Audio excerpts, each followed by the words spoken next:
All right, so that was a review of where we've gotten, but even though many of you have probably seen some aspects of this story, the Standard Model, the story of the Higgs, and so on, I'm trying to explain it to you from a point of view that makes its connection to the basic principles of space-time and quantum mechanics as direct as possible. Because again, that's the entire drama of this subject constantly is the tension between these two ideas. And so that's why I wanted to recap that story from this point of view. All right. So now let's talk about some of the, let's talk about the main storm clouds. First, we have this notion that the idea of space-time is likely approximate and needs to be replaced with something else. So, and there are very simple thought experiments that indicate why this is the case. So let's say that you try to look at some region of space and time by putting it under a microscope. Well, by the uncertainty principle, you know you have to put higher energy into a smaller region of space in order to probe what's going on at shorter and shorter distances. We need smaller and smaller wavelengths in order to resolve what's going on at small scales, and smaller wavelengths means higher frequencies, and higher frequencies means more energy. That's another way of saying it by quantum mechanics. This is, after all, why we need to build giant machines. That's the irony, that we build these giant accelerators to probe very, very high energies in order to look at the tiniest distances that we've ever seen as in trying to see what's going on with the laws of nature at very short distances.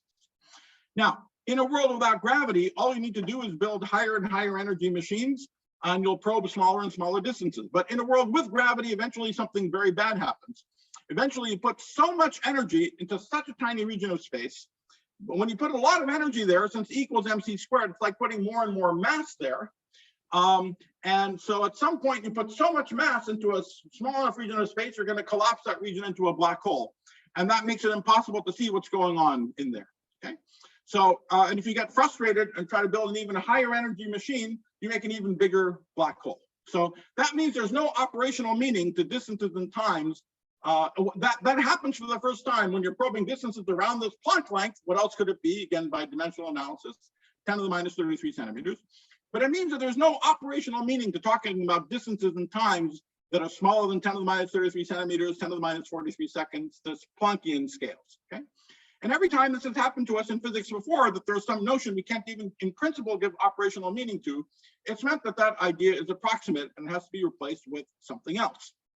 In this case, it's very dramatic, because the thing which is approximate is the notion of space-time itself.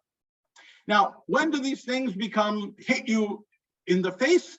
They hit you in the face when the curvatures in space and time become comparable to the Planck scale. So for instance, if we run the picture of the expanding universe back in time, we run into the Big Bang singularity. What's going on as we get closer to the Big Bang, so the curvatures are just getting comparable to the Planck scale. So the very notion of space and time is breaking down there. So that's why we don't know what's going on with the Big Bang or before the Big Bang. Even the word before is breaking down when we get close to the Big Bang. Similarly, if you throw yourself into a black hole, there's no center you get sucked into, but there's a sort of moment in time in your future where you get crunched. It's like the opposite of the Big Bang. It's like a big crunch inside a black hole. And again, at that moment, the curvatures are becoming comparable to the Planck scale. And so our theories just break down when gravity is strong and quantum gravitational effects are dominant. There's another aspect of this, which is that it's also an end of reductionism, because the idea that the physics is handed to us at very, very short distances, and then all we have to do is find the consequences of the laws at long distances. Well, the notion of short distance is gone. And in fact, if you scatter particles at energies way above the Planck scale, not only do you make a black hole, but the black hole gets bigger and bigger as the energy gets larger and larger. So higher energies correspond to shorter distances for a while, until the energies get comparable to the Planck scale, and then this starts corresponding to longer distances again. Okay, so the whole notion of reductionism is likely wrong. Another somewhat deeper aspect of these considerations is that there are no well-defined observables that we can quantum mechanical observables that we can meaningfully talk about, that you can measure in some fixed size room, in some fixed size region of space and time. That's because quantum mechanics says that in order to talk about an observable with precision, you have to do the experiment over and over again, because quantum mechanics only talks about probabilities.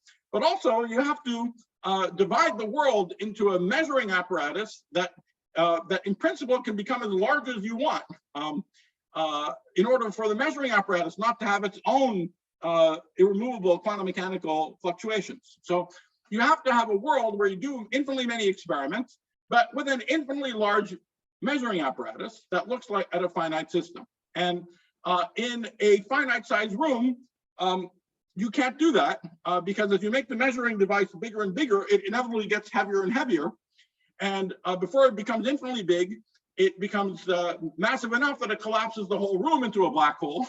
And then you're sucked into the singularity and you can't do the experiment over and over again either. Okay, so there are no local observables when you have, there are no well-defined local quantum mechanical observables. Now, there's some degree of imprecision associated with any local observable, which is super exponentially small. That's why this is kind of practically irrelevant for almost all, for any purpose.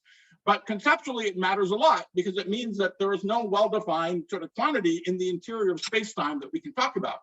And when we have quantum mechanics and gravity, the only things that we can talk about meaningfully live at infinity. They involve experiments that start and end at the boundaries of space and time at the infinity, where you can make apparatuses bigger and bigger, but also pull them further and further apart from each other, have them fire particles into the inside of the space-time, they bang into each other and come back out again in some way. Now, this was the kind of program of thinking about the possible consistency of particle scattering, even including gravity, got a huge shot in the arm in the 1980s with string theory, which began as a theory for the these observables that involve scattering of particles in flat space, not so different than the experiments that we actually do at accelerators, where particles come in from far away, bang into each other, and go out. And of course, famously, people discovered that to come up with a consistent way of describing those scattering processes, so these gravitational amplitudes that we talked about don't blow up, you actually have to think of those little particles as little loops of string instead. In the late 1990s, people discovered another avatar and a more complete and in many ways a deeper avatar of these observables at infinity by talking about a slightly different kind of universe. Physicists love putting things in boxes. The closest you can come to putting a universe in a box is the following kind of geometry that's known as anti-de Sitter space. It really looks like a tin can, as I've drawn it, but the geometry inside the tin can is warped, and it's warped in such a way that if I take a point on the inside, the distance to the wall of the tin can is infinite, but light takes a finite amount of time from the middle to bounce off the wall and bounce back. Okay, so that's the sense in which it's the closest thing we can do to putting the universe in a box. And you imagine if you lived in anti-de Sitter space, you would still get to ask what are the well-defined quantum mechanical observables. They would still involve experiments you can do that start and end at infinity, where you ping the walls of the box and have waves coming inside the interior and crashing into each other and going back out again.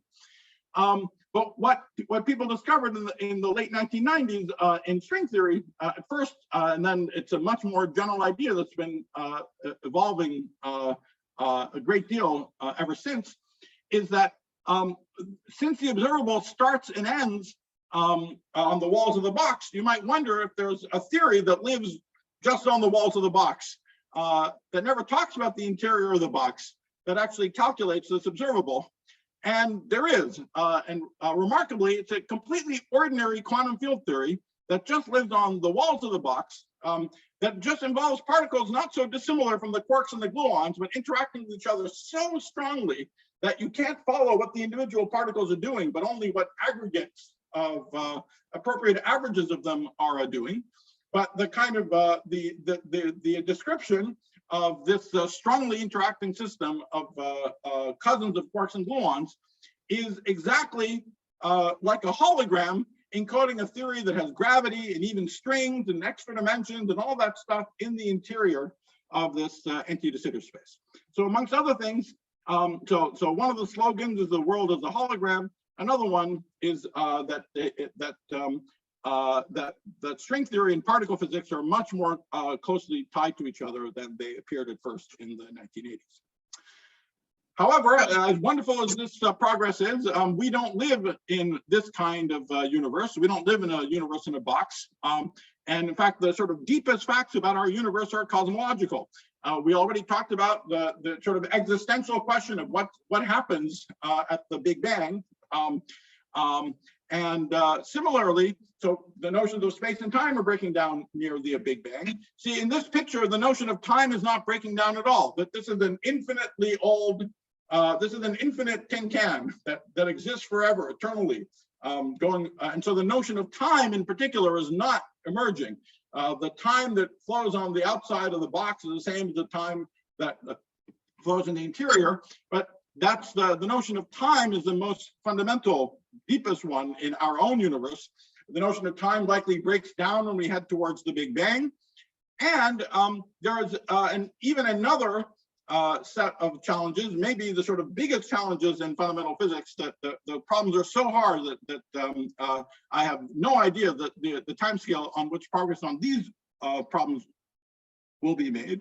But it has to do with the fact that our astronomers discovered also in the late 1990s that our universe is accelerating. And that means something remarkable, that what we see now in the universe is what we're ever going to see. We're not going to see more, because light from sufficiently far away regions just will never make it to us. They're trying to make it to us, but the universe is doubling in size every 10 billion years. And so that means that just twice as much space is being generated, or 2 cubed as much space is being generated every 10 billion years. And so that light will just never make it to us. So what we see now in our universe is what we're ever going to see. And that imposes on us, for the first time in physics, a fundamental finiteness. And remember, I told you, quantum mechanics demands that you divide the world up into an infinite measuring apparatus and a finite system that's being looked at.